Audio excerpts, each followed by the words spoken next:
magical ability to make friends wherever he went, whether it was Donegal, whether it was UE, or anywhere halfway around the world, wherever he was. He didn't just meet people, he collected them, just like some folks collected stamps. Always finding that one thing in common that would turn a simple hello into a very, very long friendship. I'll also start off actually first about talking about some people that travelled very far. Some of them were very close to, we'll not mention them. Actually, one of the surprising ones was Ryan's best friend, Liam. He actually set off at 8:15 on Monday morning.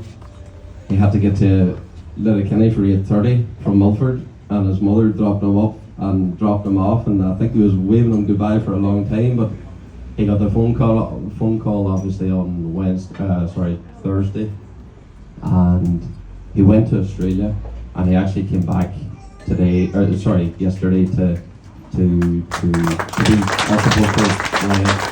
And honestly, I can't believe it on it. There's been a couple of very fast rally drivers here, some legends of the game. Dad was a big fond admirer of the sport, and I'm sure he'd have appreciated you all coming up and sharing this moment. There was a few jockeys that weren't riding today. They turned up, and I just went over to the bookies there, and apparently the horses are shorting the odds on them. But did they won? Those horses won, did they? One already, Jesus.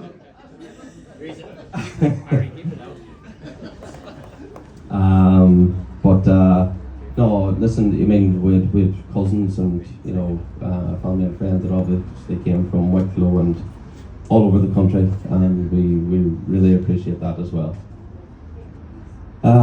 So probably the biggest thing that I actually really wanted to talk about was Eugene's career. Or careers. Because it's not boring. It's not boring.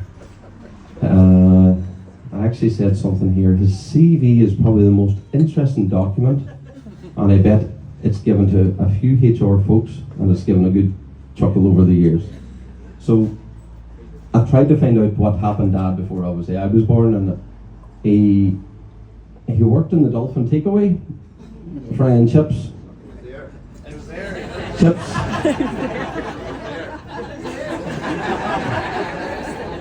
And I think it was only fucking chips. It wasn't an expansive menu or anything.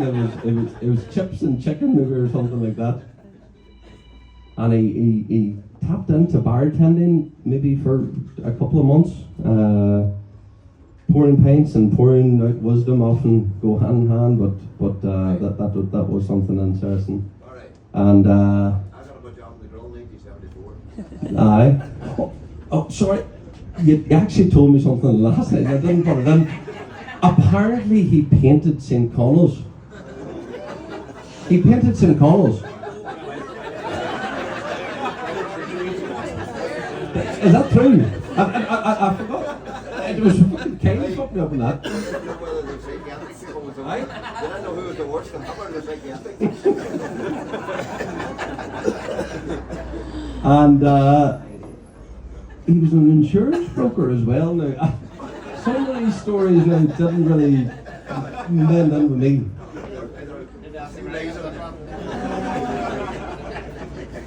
But obviously he wasn't content with all of those, and he actually set up Donegal Express Freight back in, you were supposed to tell me the year, and I ran it for approximately 15 years. He handled the logistics of that business like a general orchestrating a battlefield. That's what I wrote last night. Except, of course, it came with a bit more charm and a lot less shouting. And obviously, a lot of these lads around here work for them. Seamus, Damien, Kyle. You never worked. Did you work? I worked for them. Patrick. Michael Penn worked for them. You just love to be paid.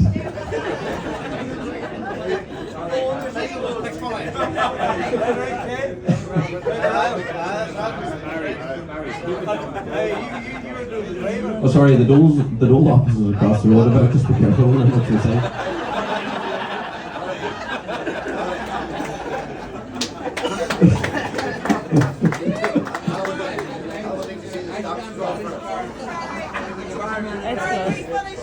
To say, you didn't work there. Don't let me boys lost a 50-foot carpet. So Donegal Express obviously went through those challenges towards the end, the high fuel costs, whatever it was, but probably the lack of really good staff. He winded that up after a long time, but I actually think that's when it got fucking really interesting. So he must have had the leasehold in the warehouse for a long time, and you know he what was it then? He then thought, right, let's go for it. Del boy. Del boy. He set up a Cockney-style marketplace. Cockney-style marketplace on the Pierce Road, inspired obviously by Del Boy Trotter, ready to sell anything and everything, until a few dodgy rental deals made him realise that maybe the market wasn't quite ready for Donegal's version of Del Boy. And actually, he had a sub-business within that thing, and it was actually selling clocks. He thought Donegal needed more clocks. Aye? They were imported from China. And unfortunately, a couple of malfunctioning power sockets and a couple of cuckoo clocks that sounded like the Kung Fu fighters. Yeah. I said, do you know what? Let's go to the next adventure. And do you know where the next adventure was? The fucking Dominican Republic.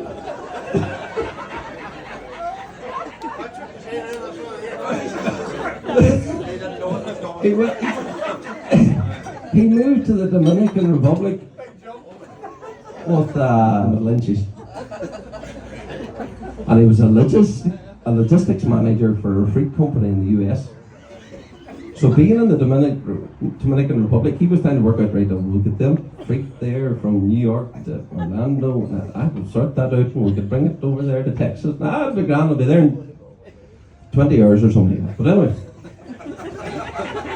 you know, it sounded good. Imagine, who the fuck worked in the Dominican Republic here? But you know, the Lynches, they started looking at the travel logs, and there was a lot of delayed deliveries. And then there was an earthquake. There was an earthquake around that time too, so Eugene decided that maybe the Caribbean logistics wasn't the true calling after all.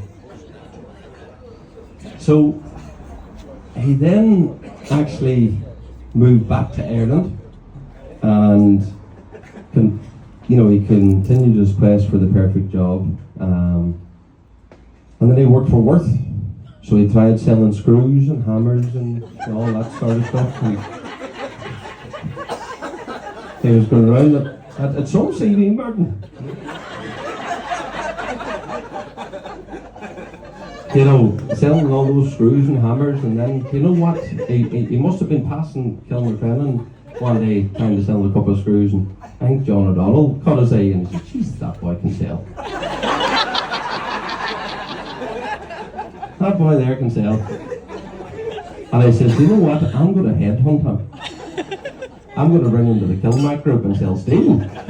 Proper steel bar, steel and rebars.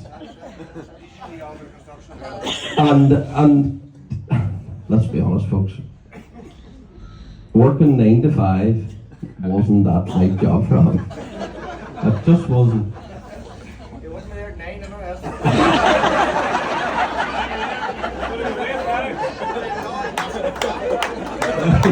And it was well gone at 5 too.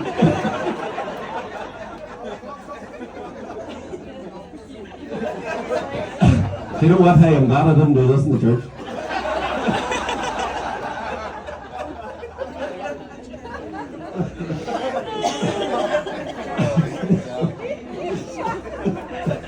You've been overturning it.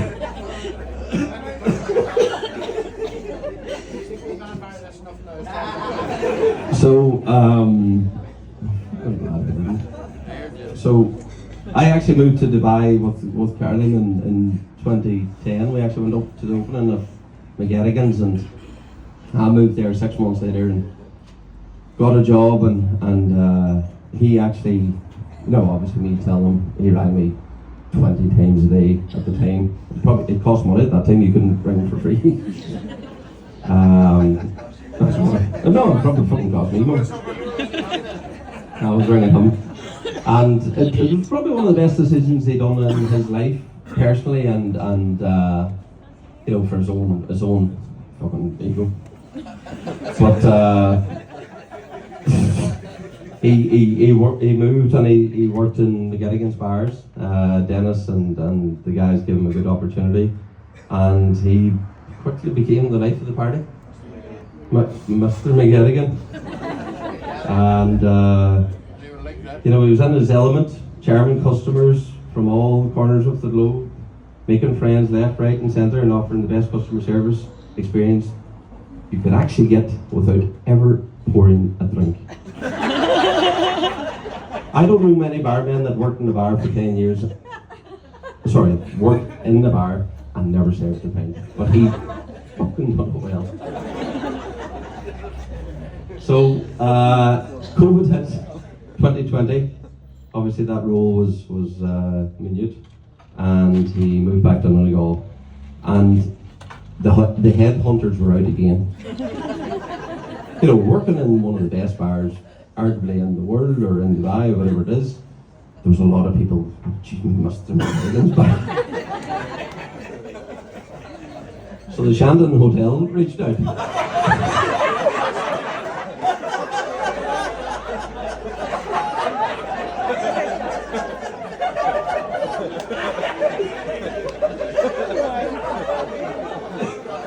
Jesus, we're going to get a good one! Make it some shop.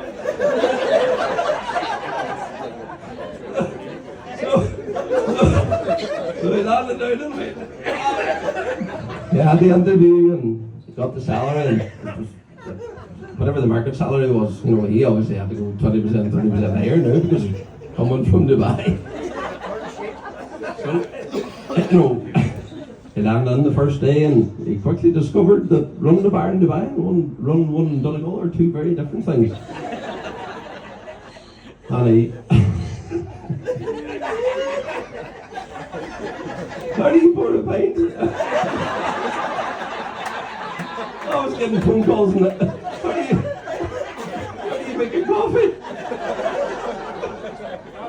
So, to be fair, he'd done a good stint there 3 days, and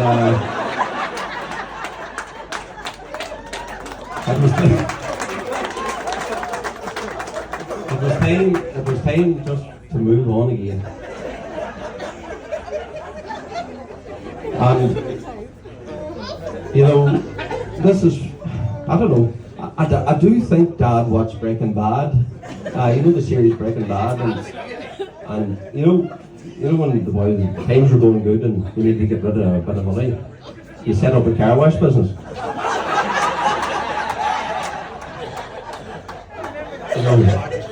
He must have been watching it, and he's seen the dollars flowing through the Breaking Bad series. He says, and he's seen the yard out with the boys out in McGettigan's. And he said, They stole He said, I'll give the car wash business a go. I'll get it set up and we could have multiple of them around the country.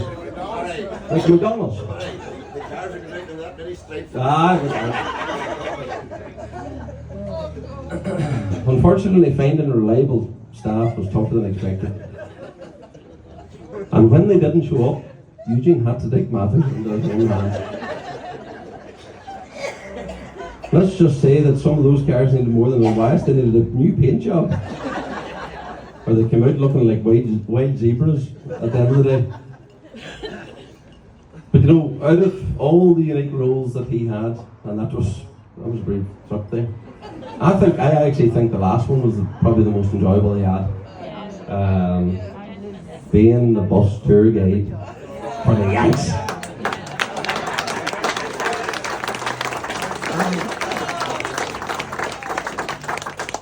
He'd pick up a busload of American tourists from Dublin Airport and I'd take them on a one tour of Ireland, which was his idea of the perfect gig. He'd go into full bullshit mode.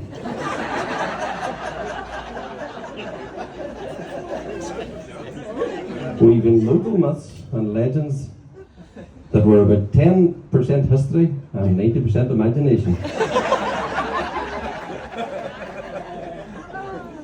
Apparently, St. Patrick's walked down so many streets. Everywhere. He always sure to make them leave captivated, and he always apparently made them leave and cry. They cried.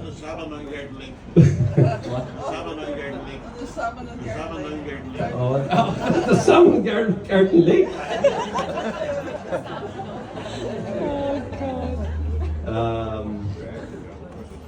But I'm sure they missed Eugene's stories as well. But knowing him, I expect the dollars that they handed over to him was something to do about it. He loved the tips. He loved the tips. You know, as we close, I'd like to thank everybody here. We had a unfortunate week. We had good fun at the start of the week. Some great nights downings with Rory singing, and my neighbour Steve from India, he came over and he had fond memories of it. And I don't know what happened, but he must have met everybody in the last 2 weeks as well, whether it was the reunion or the Galway races. John delayed him, by the way. He was supposed to pick me up last Saturday, but that's alright, John will forgive him. The helicopter. I don't actually know how many people were going to get a helicopter to the Galway races and stay in student accommodation by then. JP McManus turning up in the helicopter and staying in the G Hotel, and the boys in Corrib Village.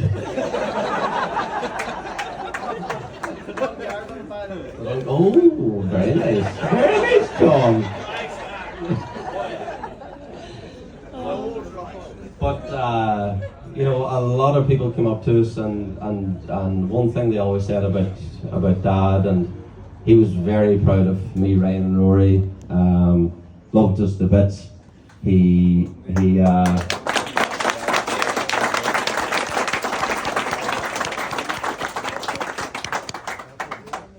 But actually, thinking back now, we talked about it over the last few days, I think we were far more proud of him than he was of us.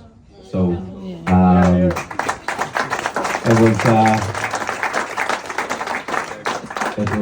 it was nice to see us all come.